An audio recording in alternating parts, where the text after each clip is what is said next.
Muy bien amigos, vamos a discutir este caso que se trata de un embarazo de 39 semanas con una restricción del crecimiento intrauterino severa más un Doppler estadio 3-4 que finalmente pues tiene un desenlace no favorable con una muerte fetal a las 39 semanas.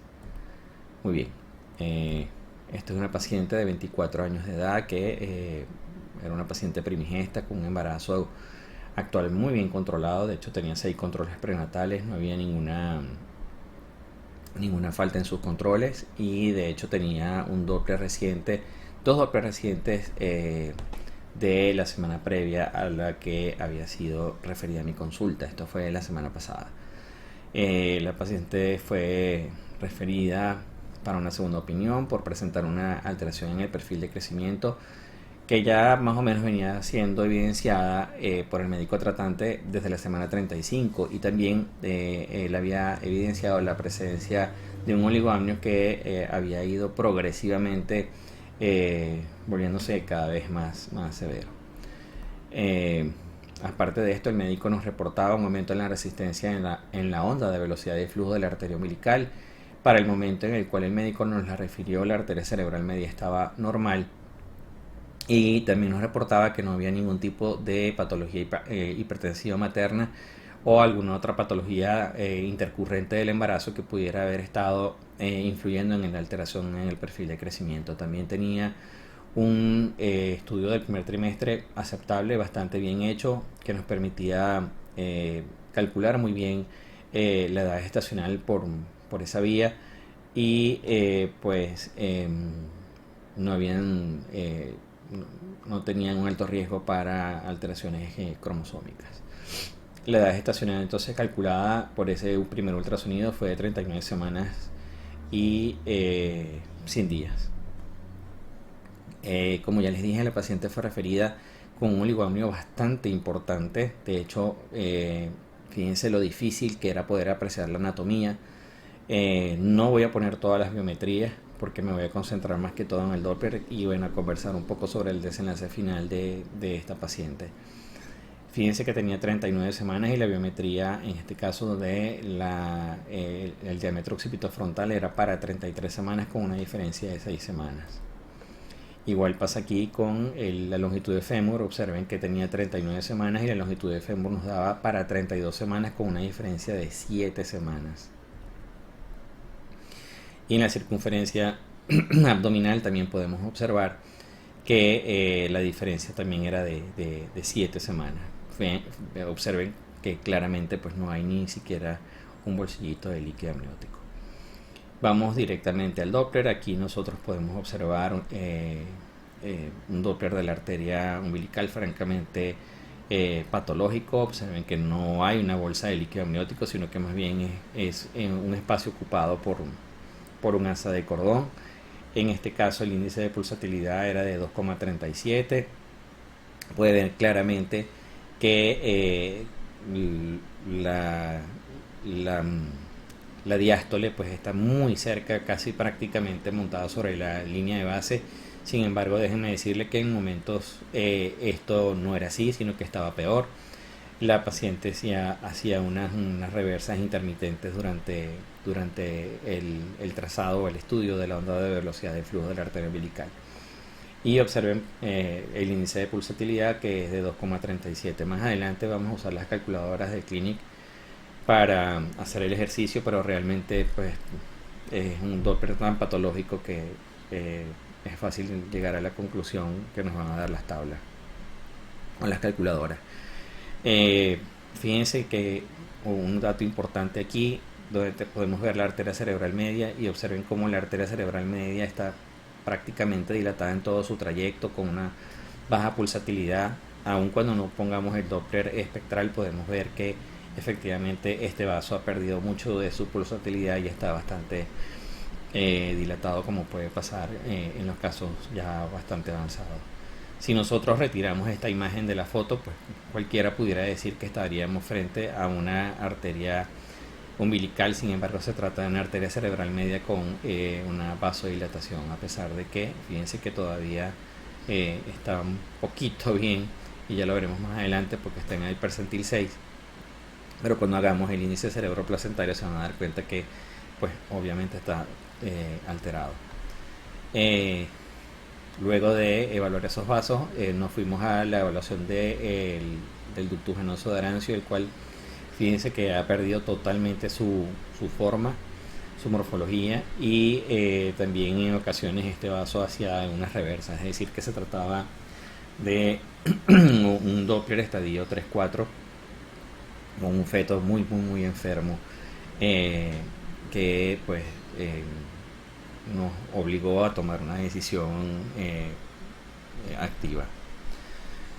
También evaluamos el Doppler de la onda de velocidad de flujo transvalvular tras tricuspidia, donde podemos ver una inversión de la onda de A. Observen cómo que se perdió el patrón normal intrauterino, y pues este feto ya estaba prácticamente en insuficiencia cardíaca. Lo mismo podemos observar aquí con el Doppler de la onda de velocidad de flujo transmitral, donde observen que la onda A se ha vuelto más alta que la onda S se ha vuelto más alta que la onda A. Hay una pérdida entonces de la relación EA, y bueno, pues también denota que hay afectación del corazón izquierdo. Podemos ver aquí una gran dilatación de la vena cava inferior,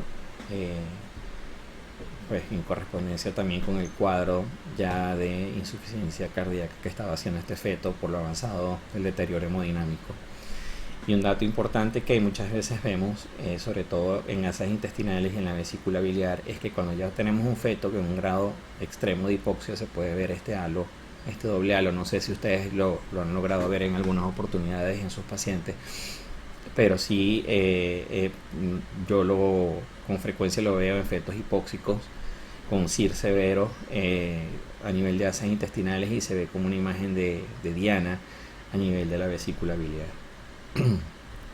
Este feto, fíjense que la biometría terminó dándonos para 33 semanas con un peso fetal que estaba por debajo del percentil 3. Había una restricción del crecimiento intrauterino, aparentemente de aparición tardía, por lo que el médico hizo el diagnóstico fue luego de las 34-35 semanas, y el Doppler ya cuando nos llegó a estar a un estadio 3-4, se paseaba entre 3-4, porque como les digo, hacía inclusive unas reversas ocasionales en la onda del ductus venoso de Arancio, y pues el feto estaba ya muy comprometido. El oligodamnios era realmente severo, el feto estaba en hipocinesia, no se movía para nada, y esto nos llevó a referir a la paciente. La paciente llegó a mi consulta a las 9:50 de la mañana. Ya a las 10:30 de la mañana habíamos hecho todo el papeleo para referirla, y pues desconocemos los motivos por los cuales el embarazo terminó ese mismo día, pero prácticamente 12 horas después, a las 2:30 de la noche, con obtención de un feto que se ovitó. Así que pues en este caso es un caso bastante interesante para reflexionar, puesto que el paciente ya tenía un diagnóstico desde hacía unas 2 o 3 semanas atrás, y quizás, pues no quizás, debió haber sido interrumpido de forma oportuna para evitar esta muerte fetal. Vamos a hacer el ejercicio de lo que vendría siendo el uso de las calculadoras de forma rápida y sencilla, ¿no? Pero realmente pues ya tenemos el diagnóstico. Aquí nosotros podemos ver que si introducimos en la calculadora del Clinic, teníamos un feto de 39 semanas con 0 días. El índice de pulsatilidad de la arteria umbilical era de 2.3 y se encontraba por encima del percentil 95, lo cual nos dice que es un índice de pulsatilidad patológico. La arteria cerebral media, igual para 39 semanas, el índice de pulsatilidad era de 1.0 y se encontraba en el percentil 6, sin embargo pues nos da normal, y al hacer el índice cerebroplacentario para un feto de 39 semanas, una arteria cerebral media con un índice de pulsatilidad de 1 y una arteria umbilical de 2.3, nos da un índice cerebroplacentario de 0,43, que es menor al percentil 1, y esto nos habla de que entonces el feto tenía un índice cerebroplacentario totalmente anormal. El ductus venoso nos daba un índice de pulsatilidad de 0.9, y eso lo ubicaba en el percentil 99, francamente patológico. Por todo lo anterior, pues, como ya les dije, el feto fue referido y el feto fue referido y el embarazo fue culminado, eh, lamentablemente, con un óbito fetal. Bien, eh, sé que hay muchas otras cosas que pudiéramos discutir de este caso. Lamentablemente, muchos de los casos que nos llegan ya nos llegan en estadio bastante avanzado, incompletos, difíciles de tener más imágenes, pero pues nos permite hacer el ejercicio y también reflexionar un poco sobre cómo debemos actuar en estos casos y lo importante del entrenamiento en el área del Doppler, porque es allí donde nosotros podemos hacer la diferencia entre la vida y la muerte de un feto, sobre todo si ya venimos viendo que existen pues signos de que hay un compromiso fetal. Bueno, les pido disculpas, yo hoy me estoy apenas recuperando ya del COVID, hoy es mi día 10, ya tengo 5 días sin fiebre, me siento bastante bien y quizás por eso la voz se me escucha un poco difícil, o quizás no tan bien.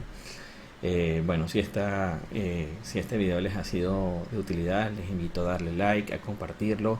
También les invito a suscribirse al canal y a darle a la campanita de notificaciones para recibir una notificación nueva cada vez que pues, suba material interesante. Un fuerte abrazo y que, bueno, Dios los cuide.